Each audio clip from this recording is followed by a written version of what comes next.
Today, a group of 4 U.S. senators sent a letter to the Government Accountability Office asking for a comprehensive study of just that issue. One of those senators joins us now for the interview.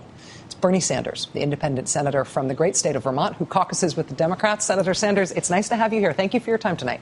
Good to be with you, Rachel. Why did you request this study on voting law and voter registration law changes in the states? Well, it's clear to me, Rachel, that what right-wing Republicans are doing is trying to suppress the vote. What they are trying to do, and I have to tell you, I really think it is an absolute outrage. People can have differences of opinion, but to go out of your way to try to make it harder for poor people, for minorities, for students, for older people to participate in our democratic process is totally unacceptable to me. So what we want is the General Accountability Office to document such issues as how extensive is voter fraud in this country. My understanding is, thank goodness, it is not a serious problem at all. And I want to use that study to expose what the Republicans are doing. Also, we want documentation of exactly how many people would be impacted by these voter suppression laws. We have been following a lot of these laws in individual states as they have been enacted.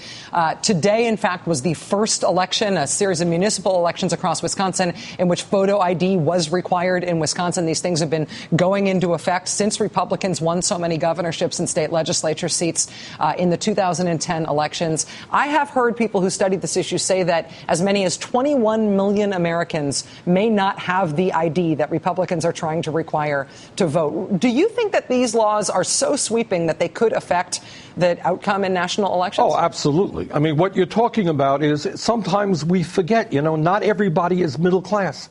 There are a lot of poor people who do not own cars, who do not have driver's licenses.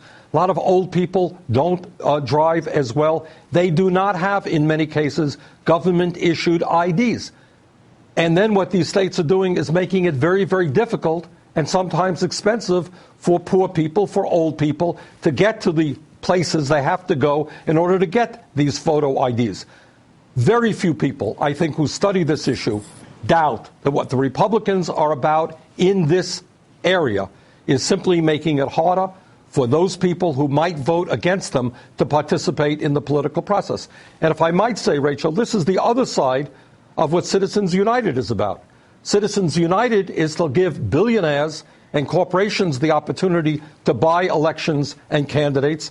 And voter suppression is the effort to deny those people who will vote against the Republican agenda the right to participate in the political process. Because I was highlighting the it's okay if you're a Republican, the do as I say, not as I do aspects of this in order to point out that this does not seem to be a universal concern about voter fraud. And the groups that you describe as having the least access to photo IDs, which is the thing that is being put up as a hurdle to voting in this country, tend to be groups of people that vote Democratic, and therefore these changes will benefit Republicans.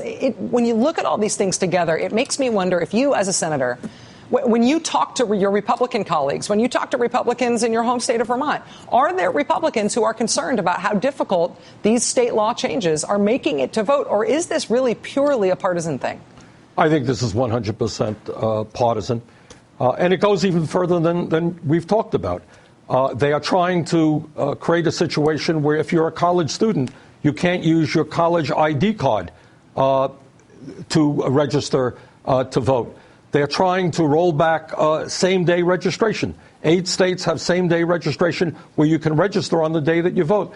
There are states that want to repeal that. They want to repeal or move back early voting, which has been very, very successful in getting more people to participate. The bottom line is that some of us think that in a democratic society, the goal is to bring as many people as possible into the political process. It's very clear that what the Republicans want to do is to drive as many people, especially poor people, old people, minorities, out of the political process. And that is just reprehensible. Senator Bernie Sanders of Vermont, thank you for